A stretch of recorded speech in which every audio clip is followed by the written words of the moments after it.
네, 오늘 우리 청소년들과 관련된 얘기를 계속 전해드리게 되는데요. 이 청소년의 언어 생활과 관련된 얘기를 해봤지만 이번에는 청소년 범죄에 관한 얘기를 해보려고요. 그 심각성은 어제 오늘의 이야기는 아닙니다. 그렇지만 최근에 접하게 되는 청소년 범죄는 점점 더 대담해지고 있고 또 그런 만큼 우리 사회에 더 큰 충격을 주고 있는 것도 사실입니다. 네, 뉴스 따라잡기. 오늘은 성매매를 미끼로 성인 남성을 폭행하고 금품을 빼앗은 10대 남매의 사연을 취재했습니다. 네. 김기훈 기자가 나와 있는데요. 자세한 내용 취재하셨죠? 네. 16살의 오빠가 2살 어린 14살의 여동생을 범죄에 끌어들인 겁니다. 그것도 성매매 남성을 모텔로 유인하는 역할을 시킨 건데요. 이들은 모두 10대였지만 놀랍게도 대부분 전과자였습니다. 오빠의 경우는 무려 22범의 전과 기록을 가지고 있어 경찰들도 혀를 내두를 정도였는데요. 더 이상 치기 어린 행동이라고 보기엔 너무나 무서운 10대들의 범죄, 그 실태와 대안을 취재했습니다. 전북 익산의 한 모텔. 지난 18일 밤 9시 반쯤 모텔로 들어온 30대 남성과 엘리베이터 앞에서 기다리는 한 앳된 모습의 여성이 보입니다. 남자분이 여자분 데리고 가셨거든. 곧바로 이들을 뒤따라 남성 3명이 모텔로 들어섭니다. 계획을 세우듯 잠시 이야기하더니 이내 엘리베이터를 타고 쫓아 올라가는데요. 과연 이들 사이에 무슨 일이 있었던 걸까요? 여성과 함께 있던 37살의 황모 씨, 황 씨는 이날 정말 아찔한 일을 겪었습니다. 젊은 남성들이 모텔방으로 찾아와 둔기로 위협하고 마구 때린 뒤 금품을 빼앗아 달아난 겁니다. 나중에 알고 봤더니 이 사람도 폭행을 당했나 봐요. 차키 다 뺏겨버리고 지갑도 뺏겨버리고. 황 씨의 신고로 경찰 수사가 시작돼 사건 발생 나흘 만인 지난 22일 이들은 붙잡혔습니다. 그런데 놀랍게도 이들은 미성년자인 10대 청소년들 16살 이모군과 친구 2명을 비롯해 이군의 여동생까지 범행에 가담했습니다. 애들이었지. 와서는 소리내도 같지도 않더라고. 10대들의 대담한 강도행가, 어떻게 이런 일이 가능했던 걸까요? 이군 남매와 친구들은 성매매를 미끼로 범행을 계획했습니다. 스마트폰에 채팅 웹에 글을 올리고 성매매를 할 남성을 물색했는데요. 이군의 여동생이 남성들을 상대로 성매매를 암시하는 조건 만남 등을 제안하고 성매매로 유인한 여성이 그 피해 남성에게 끌어들였습니다. 오늘 재워달라 서로 이제 대화를 나누는 과정에서 이제 재워주는 대가로 얼마를 받고 그런 다음 황 씨를 만나 익산의 한 모텔로 이끌었습니다. 하지만 모텔은 이들의 함정이었습니다. 이군의 여동생과 황 씨가 방으로 들어가자 때를 기다리던 이군과 친구들이 현장을 덮쳐 황 씨를 폭행하고 차량과 금품을 빼앗아 도망친 겁니다. 2,400만 원 정도를 강취를 합니다.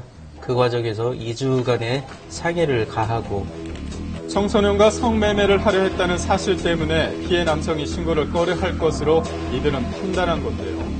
이군 일당은 훔친 승용차를 타고 다니면서 수시로 번호판을 바꿔다는 치밀함을 보였습니다.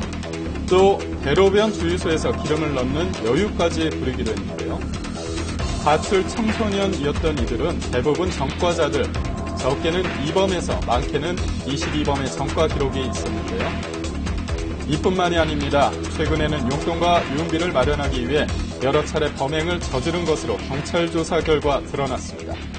지난 8월부터 최근까지 2달 동안 익산과 군산 일대를 돌며 금품을 훔친 혐의를 받고 있습니다. 4차례에 걸쳐서 차량을 절취를 하였습니다. 2건은 편의점 절취를 하였는데요. 금고 내지 담배보루를 절취하는 행각을 보였고 죄의 의식도 느끼지 않고 계속해서 범행을 저지른 건데요. 이군 남매 등 4명은 어제 특수 강도 혐의로 구속됐습니다. 사흘 전 서울 용산에서도 성매매를 미끼로 남성에게 접근해 금품을 갈취한 10대 청소년들을 경찰에 붙잡혔습니다. 16살 안모양과 강모근 등 5명은 스마트폰 채팅 사이트를 통해 알게 된 39살 김모 씨에게 성매매를 제안했는데요. 지난 3일 안양은 약속 장소에서 만난 김 씨를 서울 용산의 한 모텔로 유인했습니다. 5시 한 반 정도 새벽에. 그래서 금방 벌어진 일이었어요. 범행은 김 씨가 안영과 함께 모텔방 안으로 들어가는 순간 일어났습니다. 안영의 오빠와 친구들이라고 자신들을 소개한 10대 청소년 4명이 여동생에게 무슨 짓을 하려고 했냐며 막무가내로 김 씨의 옷을 벗기고 집단 폭행을 한 겁니다.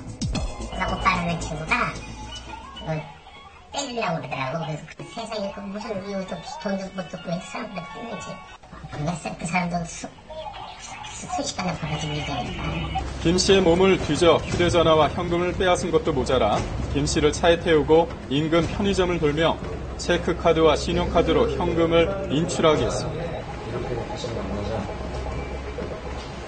차를 이용해서 끌고 다녀서 비밀번호를 알아내서 돈을 인출하는 방법이죠. 이들 10대 청소년들은 비슷한 방법으로 2차례에 걸쳐 김 씨 등 남성 2명을 폭행하고 170여만 원의 상당의 금품을 빼앗은 혐의를 받고 있는데요. 경찰 조사 결과 이들 역시 대부분 학교를 자퇴하고 집을 나온 청소년들이었습니다. 전부 다는 아니고요. 대부분 집엔 들어가지 않아요. 다른 친구들도 가출한 상태니까 모여있는 걸 좋아하고. 두 사건처럼 오갈 데 없이 거리를 헤매는 가출 청소년들의 경우 특히 범죄 유혹에 빠져들기 쉽습니다. 방황하게 되고 저랑 같은 또래 애들이랑 어울리게 돼서 나쁜 짓도 하고 집을 나오는 인터넷으로 특히나 나는 아저씨게 만나가지고 이들은 대부분 범죄의 심각성을 모르고 죄의식 없이 범행을 저지르고 있었는데요. 엄연한 범죄임에도 불구하고 청소년 집단 내에서는 그런 행동들이 상당히 영웅시되고 능력이 있고 요령이 있는 걸로 이렇게 치부되는 그런 심리가 있어. 전문가들은 범죄에 대한 처벌도 중요하지만 또다시 범죄를 저지르지 않도록 무엇보다 제대로 된 선도가 필요하다고 지적합니다. 아이들의 기본적인 환경에 대한 문제를 어떻게든 개입해서 개선하고 선도하지 않는 이상 처벌만으로 문제가 해결되기는 굉장히 어려울 것이에요.